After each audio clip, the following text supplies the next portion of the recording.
Welcome back to App IQ, and today I'm going to show you TikTok has a new photo feature, and the creators who use these features early, they get pushed on the platform. So if you're a small content creator and you want to have your account going viral, here is one thing that you can do. Go to the plus button below, and this will open up your camera, and you will slide over to photo. From here, go to grid, and you can choose the grid layout that you want to use. Then you can select on this image icon here. This will take you into your photo and allow you to choose a photo or photos to use. If not, simply take a photo and take another photo, and here you would have had two images here. I just took a blank photo, so that's why my screen is black. So from here you would allow TikTok to choose an audio for you.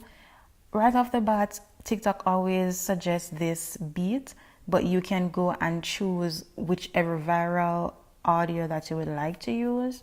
Then after that, you post to your story.